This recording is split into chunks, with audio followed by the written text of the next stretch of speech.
எண்ணெய் காஞ்ச பிறகு இதை வந்து ஒரு வாட்டிக்கு 2 வாட்டி அலம்பி போடணும். சரியா? கொஞ்சம் வழி அடுப்பு திறந்து வைக்கணும். இல்பச்சட்டியை தள்ளி கொஞ்சம் தெரிஞ்சுக்கணும்.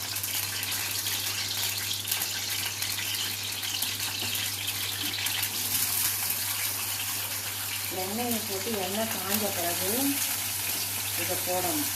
2 வாட்டி அலம்பிட்டு இதை போடணும்.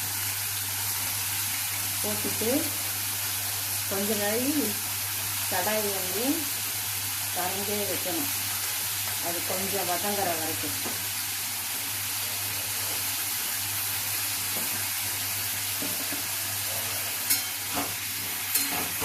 இது திறந்தே வைக்கணும்.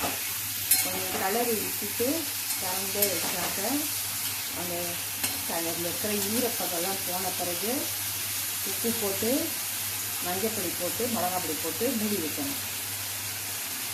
இப்போ கருணக்கிழங்க நறுக்கி இதில் போட்டிருக்கேன். ஒரு 5 நிமிஷம் அந்த எண்ணெயில் அது இருக்கணும். எண்ணெயில் இருந்ததுன்னா அந்த அதில் இருக்கிற தண்ணியெலாம் வற்றும்.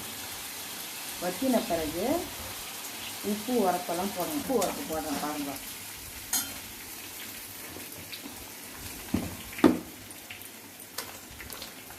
உப்பு வந்து தேவைக்கு ஏற்ற மாதிரி போடணும். அதை வந்து கிளறி விடணும் உப்பு போட்டுட்டு. அப்போ தான் எல்லா காய்க்கும் போகும். அப்புறம் மஞ்சப்பொடி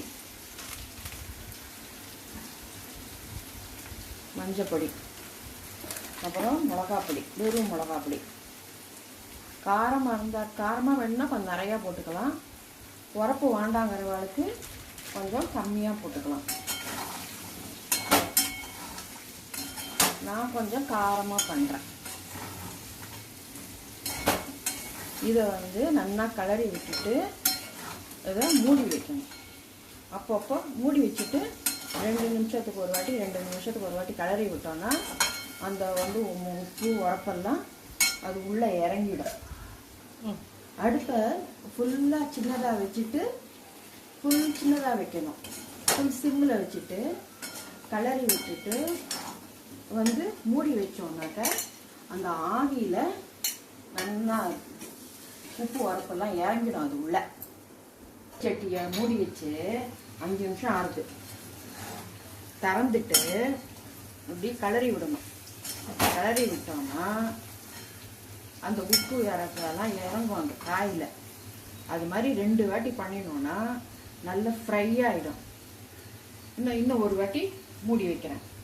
5 நிமிஷம் கழித்து திருப்பி பார்க்குற இல்பச்சட்டியை திறந்து 2 நிமிஷத்துக்கு ஒரு வாட்டி திறந்து கலரணும். இப்போ நான் இது 2வது வாட்டி கலர்றேன். கறி வந்து இப்போ ரெடி ஆகிடுது. கருணக்கிழங்கு ஃப்ரை நல்லா உப்பு வரப்பு இறங்கி உள்ளுக்குள்ளெல்லாமும் நல்லா வெந்திருக்கும். உங்களுக்கு நல்லா இதுவாக கிறிஸ்பியாக இருக்கும். தொட்டுக்கிறதுக்கு சாம்பார் ரசத்துக்கு மோருக்குலாம் தொட்டுக்கிறதுக்கு மோர் சத்துக்குலாம் தொட்டுக்கிறதுக்கு ஜம்முன்னு இருக்கும். இது ட்ரை பண்ணி பாருங்க. கடுகு உளுத்தம்பருப்பெல்லாம் போடல, வெறும் எண்ணெயில் தான் பண்ணிட்டேன் நான். கொஞ்சம் எண்ணெய் கம்மியாக வேணுங்க வாழ்க்கை கொஞ்சம் எண்ணெய் கம்மியாக விட்டுக்கோங்க. இப்போ இந்த கறி முடிஞ்சிடுது, ரெடி ஆகிடுது. இல்பச்சட்டியிலேருந்து எடுத்துட்டேன். எண்ணெய் வந்து கம்மியாக வேணுங்கிறவங்களுக்கு கொஞ்சம் கம்மியாக விட்டுக்கோங்க. ஃப்ரை பண்ணுறதுக்கு இந்த மாதிரி விட்டால் தான் நல்லாயிருக்கும் உங்களுக்கு. கருணக்கிழங்கு ஃப்ரை சூப்பராக இருக்கும். தொட்டுக்கிறதுக்கு பண்ணி பாருங்க. எல்லாத்துக்கும் நல்லாயிருக்கும் தொட்டுக்கிறதுக்கு. இந்த வீடியோ பிடிச்சிருந்தா உங்களுக்கு லைக் பண்ணுங்க, கமெண்ட் போடுங்க, சப்ஸ்கிரைப் பண்ணுங்க. தேங்க்யூ.